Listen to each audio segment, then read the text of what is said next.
जी शुक्र अल्हम्दुलिल्लाह, अल्लाह ताला का बहुत बहुत शुक्रगुज़ार हूँ मैं कि इतनी लंबी लड़ाई लड़ने के बाद एक बहुत बड़ी जीत मिली है मुझे। और इसके सारे श्रेय जो है हमारे honourable justice Ajay Kumar Mukherjee sir को जाता है। मैं बहुत थैंकफुल हूँ कि उन्होंने अपनी कृपा दृष्टि मेरे ऊपर और मेरी बच्ची पे दिया और हमारे फ्यूचर को सिक्योर किया। और इस जिद्दोजहद की लड़ाई में अगर मुझे इम्तियाज़ अहमद हमारे एडवोकेट जो हैं, इम्तियाज़ भाई अगर हमारा साथ ना देते, अगर इतनी लॉयलिटी के साथ और दिलेरी के साथ अगर नहीं वो लड़ते, मूव नहीं करते, तो शायद मैं ये विक्ट्री मैं हासिल नहीं कर पाती।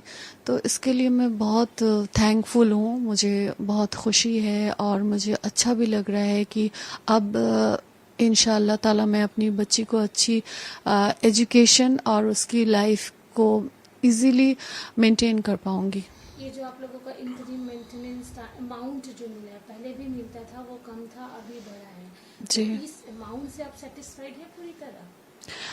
अगर हम देखें तो शमी अहमद जो लाइफ लीड करता है, जो स्टेटस वो मेंटेन करता है, जो उसकी अर्निंग है, उस हिसाब से ये अमाउंट कुछ भी नहीं है। और हमने जो अमाउंट हमने कोर्ट से अप्लाई किया था, तो वो अमाउंट 10 लाख थे और वो 7 साल 7.5 साल पहले की डिमांड की हुई अमाउंट थी वो। तो उस हिसाब से अभी महंगाई भी बढ़ गई है, शमी अहमद की इनकम भी बढ़ गया है और शमी अहमद जो स्टेटस से लाइफ लीड करेंगे वो मुझे और मेरी बेटी को भी हक है, राइट है वही स्टेटस मेंटेन करने के लिए। तो उस हिसाब से ये अमाउंट अच्छी है लेकिन कम है। तो क्या और बढ़ाने के लिए आपकी कोई अपील होगी कोर्ट में? मैंने सोचा तो है, अब मैं अपने लीगल एडवाइजर्स मिस्टर इम्तियाज भाई और दीपक जी हैं, मृगांको मिस्त्री हैं, इन लोगों ने मुझे बहुत सपोर्ट किया। थैंक यू बोलना चाहूँगी मैं इन तीनों को, और इन लोगों से एडवाइस लेकर ही मैं नेक्स्ट स्टेप लूँगी इंशाल्लाह। जनरली क्या होता है कि शादी हुई, तलाक हुई और जब ये मेंटेनेंस की बात होती है तो हस्बैंड की तरफ से तो मिला, लेकिन अगर आपकी अपनी इनकम के बारे में बात करूँ तो आपकी बेटी भी है कि आप खुद भी कुछ आपका है ओकेशन प्रोफेशन कि आप ये कह सके कि आई एम एनफ खुद अपना खर्चा उठाने के लिए? नहीं, क्योंकि मेरा जो प्रोफेशन था शमी अहमद से शादी करने से पहले, वो मॉडलिंग और एक्टिंग की थी और मैं एक जॉब भी करती थी, तो उस टाइम मेरे लिए इनफ था। लेकिन शादी के बाद शमी अहमद ने बाय फोर्स बोलिए मुझसे मेरे सारे प्रोफेशन से छुटवा दिया था कि मैं कोई प्रोफेशन में नहीं रह सकती, मैं कोई काम नहीं कर सकती, मैं हाउसवाइफ की ही ज़िंदगी जीऊंगी। तो मैं शमी अहमद से इतनी मोहब्बत करती थी, या अपने संसार में या अपने बच्चे में मुझे रहना भी अच्छा लगता था, तो मैंने खुशी खुशी इस चीज़ को मैंने एक्सेप्ट किया था। लेकिन उसके बाद से तो मैं अभी हाउसवाइफ ही हूँ, तो उस हिसाब से मेरी खुद की कोई अर्निंग नहीं है। तो अभी हमारा भरण पोषण का सारा जिम्मेदारी शमी अहमद को उठाना ही पड़ेगा। लेकिन इस चीज़ के लिए उसने डिनाई किया तो हमें कोर्ट का दरवाज़ा खटखटाना पड़ा। और कोई इंसान अगर खुद की जिम्मेदारी ना उठाए तो शुक्र अल्हम्दुलिल्लाह कि हमारे देश में कानून है, कानून उसे ऑर्डर देगा कि अपनी जिम्मेदारी उठाओ। लेकिन आप तो उस काबिल हैं कि आप खुद भी कमा सकती हैं अपार्ट ऑफ दिस मेंटेनेंस, ना कि एकदम भरोसा आपका वो मेंटेनेंस ही है? नहीं, अभी फिलहाल तो मेंटेनेंस ही भरोसा है। आपके ऐसा मतलब कभी आपने सोचा था कि जिनसे मोहब्बत किया, शादी की, फिर उन्हीं से ही पूरा सेपरेशन हो गया, एक अच्छा लाइफ आपने सोचा था उनके साथ, क्या वजह रही कि आज ये दिन है कि वो अलग और आप अलग हो गए?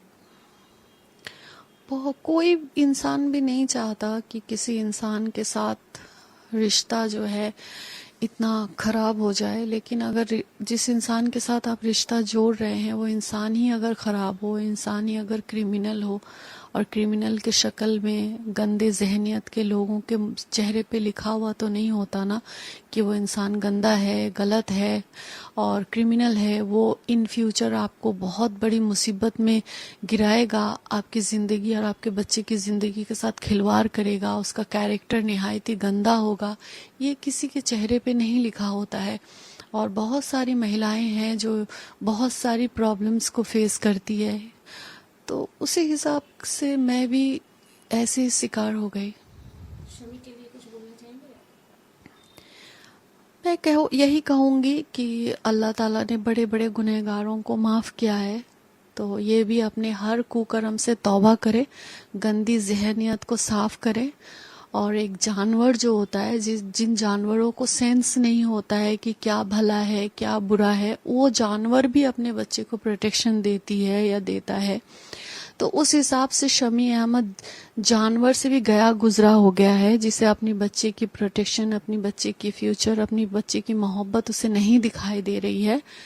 तो मैं यही उससे कहना चाहूंगी कि खुदा के वास्ते, अपनी आखिरत के वास्ते, अपनी जिंदगी के वास्ते, ये गलत जिद, कुकर्म करने के बाद जो एक जिद है कि मैं हसीन को बर्बाद कर दूंगा, ये जिद वो छोड़ दे। 7 साल हो गया, वो मुझे नहीं बर्बाद कर सका, क्योंकि मैं न्याय के रास्ते में हूँ, हक के रास्ते में हूँ, और वो अन्याय के रास्ते में है। उसने मेरे साथ बहुत गलत किया, बहुत कुकर्म किया है, उसने मेरी बच्ची के साथ उसने अन्याय किया है। तो ये सब उसे भुगतना पड़ेगा ही, इन सब चीजों को।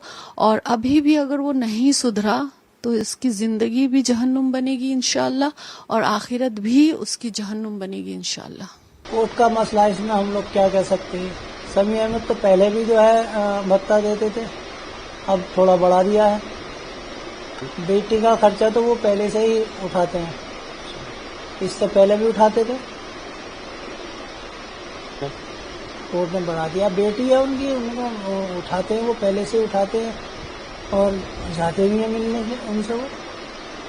हाँ, पत्नी को भी देते थे पहले ही, अब थोड़ा कोर्ट ने बढ़ा दिया। अब कोर्ट के मसले में हम लोग क्या बोल सकते हैं। अब वो हसीन यहाँ का मसला, उसमें हम लोग क्या बोल सकते हैं, वो उनकी मर्जी है, क्या करेंगे क्या नहीं करेंगे। लेकिन शमी अहमद पहले भी भत्ता देते थे, अब कोई नई बात नहीं है, अब दे रहे थे। हाँ, निपटा लेना चाहिए। मैं मसला जितना लंबा घसट रहा, उसमें हसीन जहाँ की कमी है, उसमें उन्होंने काफ़ी लंबा मसला कर दिया। कोई ऐसी बात नहीं थी, सारे ड्रामे उन्हीं के रचा हुए हसीन जहाँ के। नहीं, अब हसीन जहाँ के बारे में हम लोग क्या बोले, हम लोग तो पहले भी काफ़ी समझा चुके हैं हसीन जहाँ को। वो नहीं मानी, वो नए से नया ड्रामा करती है हर मरतबा। कैरियर पे देखो, बच्चा जो इस टाइम बाप कर सकते हैं वो माँ नहीं कर सकती। बच्चे माँ के पास, बाप के पास रहे तो बेहतर है। वो तो पढ़ाई वढ़ाई का खर्चा शमी अहमद करते हैं, उसको सब पहले से ही मिलने भी जाते हैं। शॉपिंग भी कराई थी पीछे, आप लोगों ने देखा होगा। हमसे जुड़े रहने के लिए हमारे YouTube चैनल को सब्सक्राइब करें और नई वीडियो की नोटिफिकेशन के लिए बेल आइकॉन को दबाएं।